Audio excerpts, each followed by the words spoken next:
This video was sponsored by Ground News. My friends, welcome to the headquarters. The situation in the Middle East is taking a dramatic turn, as Israeli Defense Minister Yoav Gallant is now threatening to turn Beirut into a second Gaza, as there are increasing tensions with the Lebanese group Hezbollah north of the country. Meanwhile, Israeli forces are about to complete the encirclement of Gaza. What a disastrous first round for the Palestinian resistance. Where is Hamas? Is it me or they're getting wrecked? Let's take a look at a map. That was the situation on October 26. And here's the situation now, 2 weeks later. Essentially, the Israelis achieved this because they preferred to play Bob the Builder rather than Rambo. Seems like it was the right decision to wait until heads cool off before launching the offensive. The Israel-Palestine conflict is one of the most controversial events covered in recent history. Information is being released faster than it can be verified, and dramatized headlines are creating a deeper divide in an already polarized world.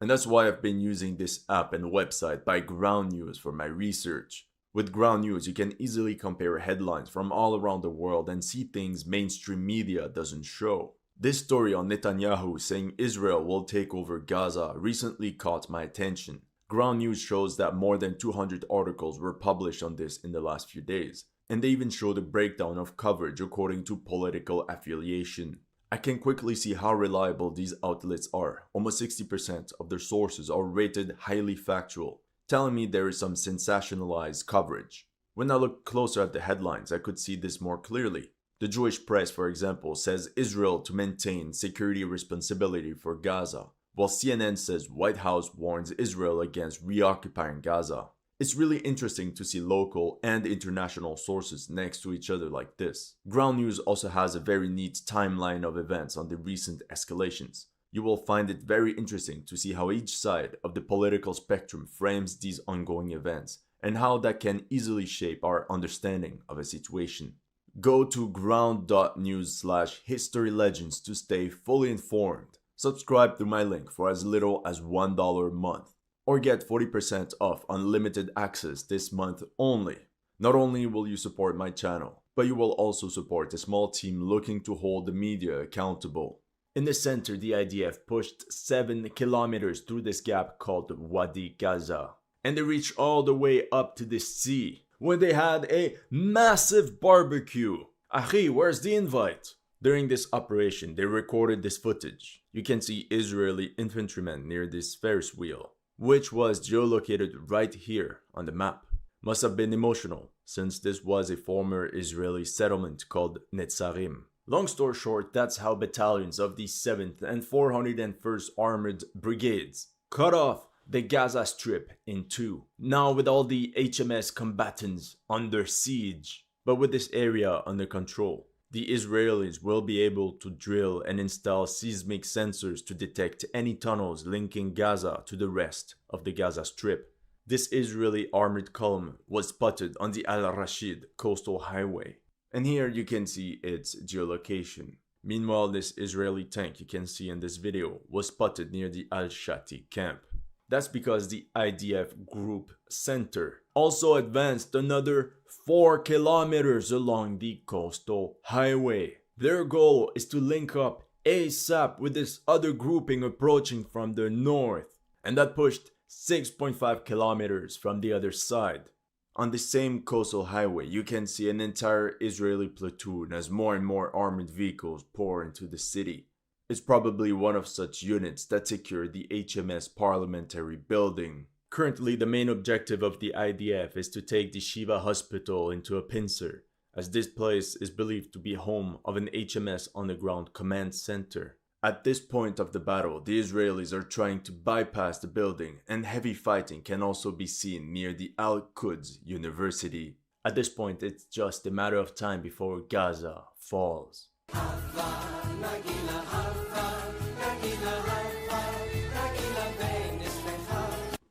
Not so fast. Although the IDF keeps reporting hundreds of enemy fighters KIA, I have not seen any videos from the Israeli side confirming these claims, and where we can say with confidence that HMS did in fact suffer heavy losses. For sure, they could be 10 feet under in shattered buildings and tunnels, but to prove my point, on November 5th, an Israeli soldier told Haaretz, "We barely see the terrorists, they're underground."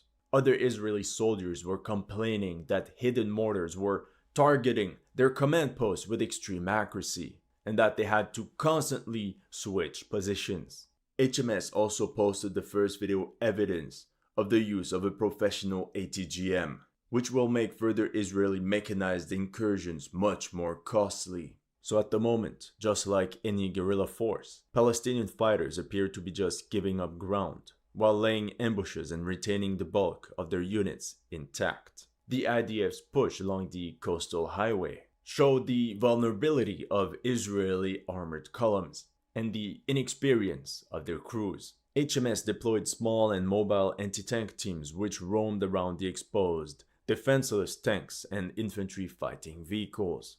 As you can see here, Israeli armored units advanced right into ambushes.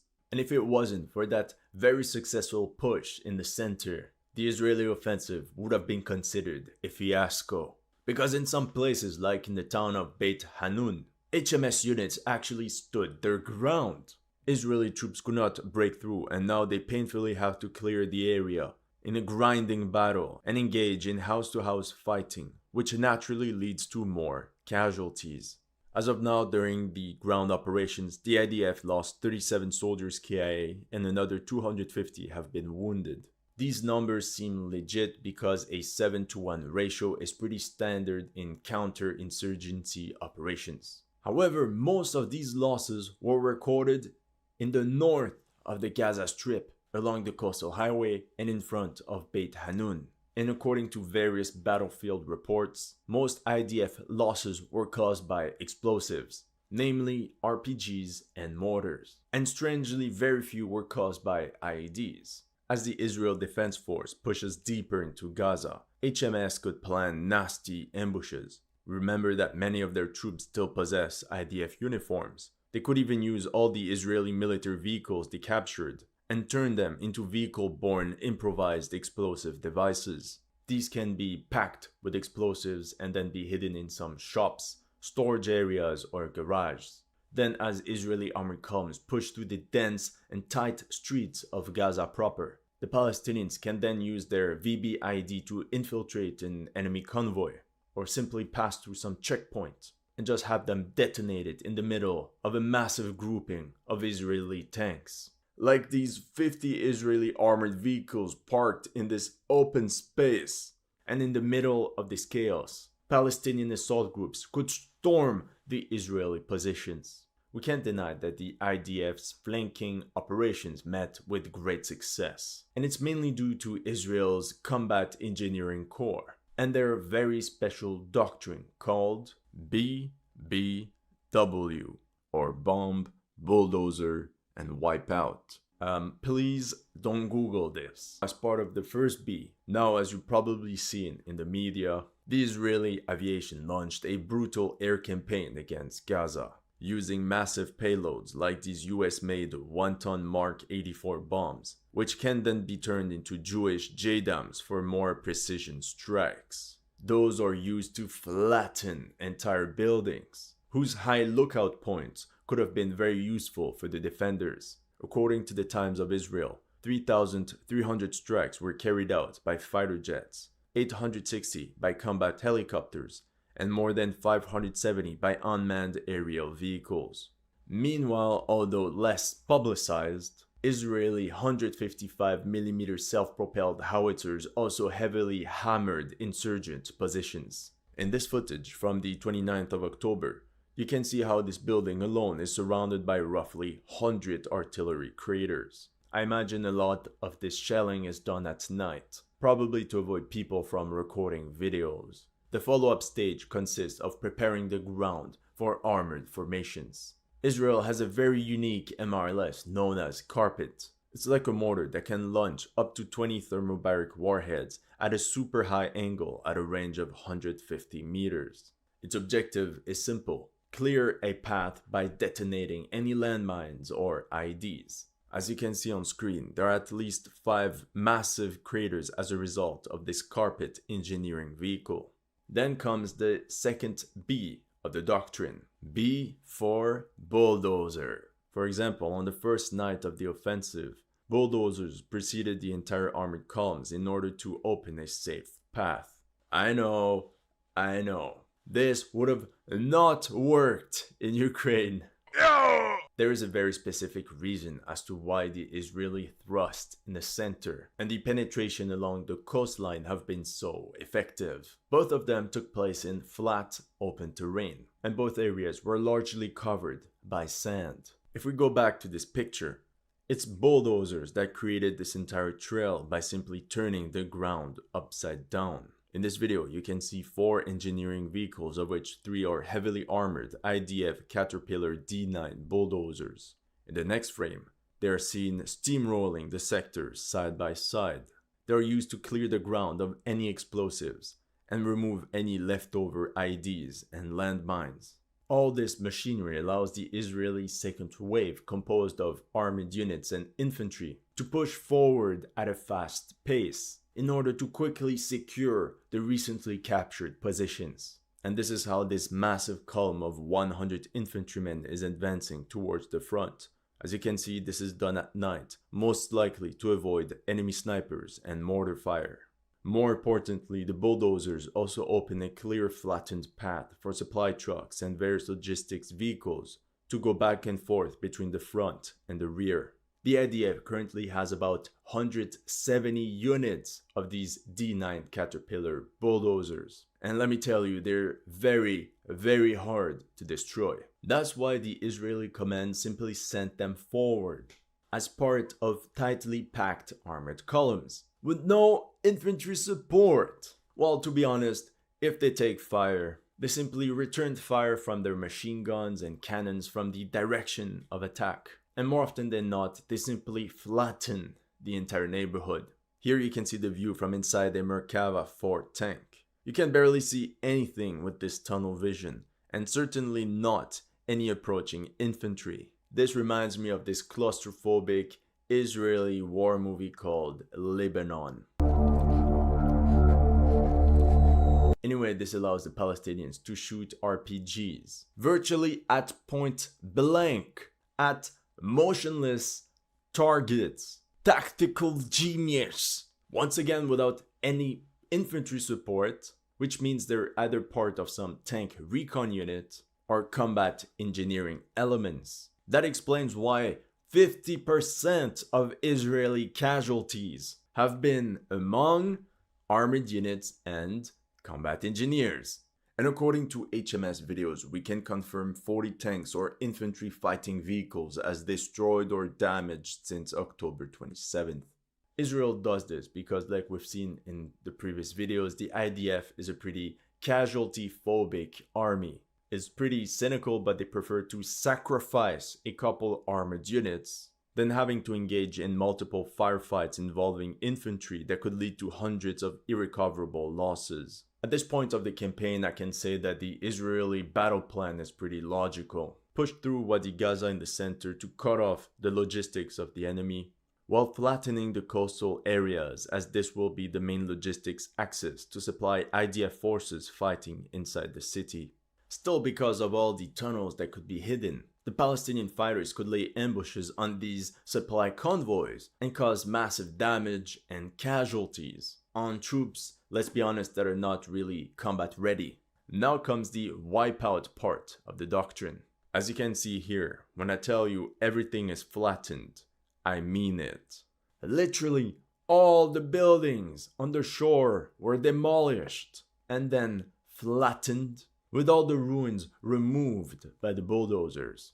And another benefit of these armored formations is that they render IEDs pretty much useless, which could have potentially caused many casualties in the ranks of the infantry. Just like the Roman legions, Israeli soldiers essentially created huge open spaces to avoid enemy infiltrations and make any such attempts very costly.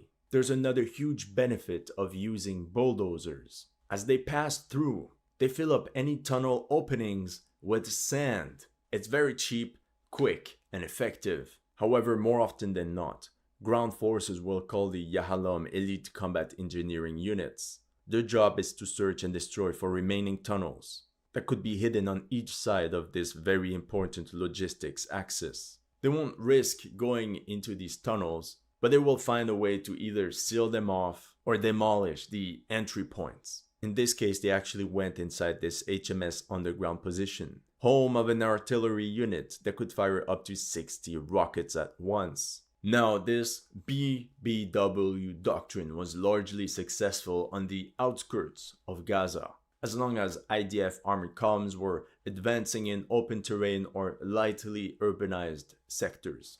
This open space made it really hard for the Palestinians to react. Any offensive move of these attackers would have exposed them to surveillance drones or simply the overwhelming firepower of the enemy. At the same time, using their combat experience, it's also very possible that HMS expected the Israelis to heavily use their engineering capabilities in order to sideline the threats of IEDs and landmines. Perhaps this is why the Palestinians focused on making RPGs for the last 2 years. From the latest footage I've seen, HMS mobile units are composed of RPG fire teams composed of 3 to 8 men that use tunnels for hit-and-run attacks. In this video, you can clearly see the type of tunnels used for the last step of these ambushes. And sometimes they climb out of the smallest exits and then silently have to crawl through open terrain. Other units are more fortunate,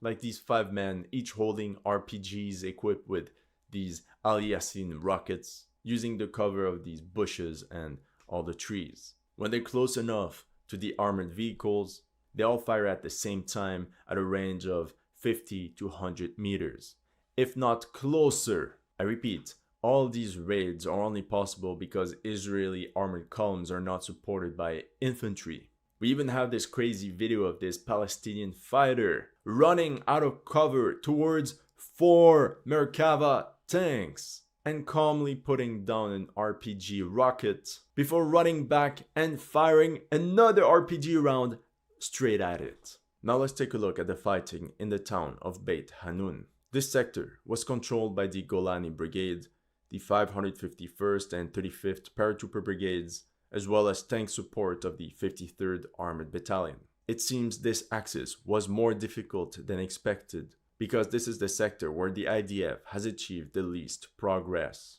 I think the objective was to segment Gaza through this highway and further separate the defenders and prevent them from mutually supporting each other, a bit like the Germans did during the Warsaw Uprising.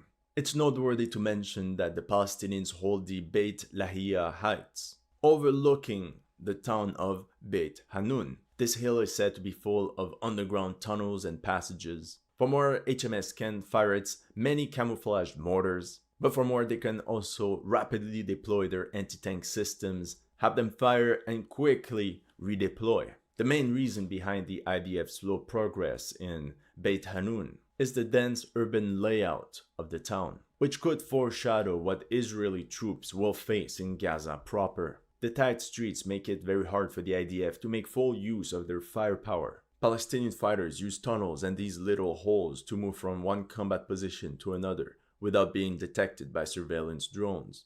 One tactic they often resort to is simply firing their RPG rockets at buildings occupied by enemy infantrymen, after which they quickly withdraw and change positions. It will also be much more complicated for combat engineers to open paths and detect tunnels in this urban maze of tightly packed, multi-level buildings. Bulldozers won't be able to simply shove aside the ruins and the rubble, and this will mean that armored vehicles won't be able to support the infantry during their attack. In the end, the outcome of the Battle of Gaza will largely depend on what the Lebanese faction of HZB will do, and what the Arab world will decide about this humanitarian crisis, as hundreds of thousands of civilians are stuck in this war zone and encircled by the IDF.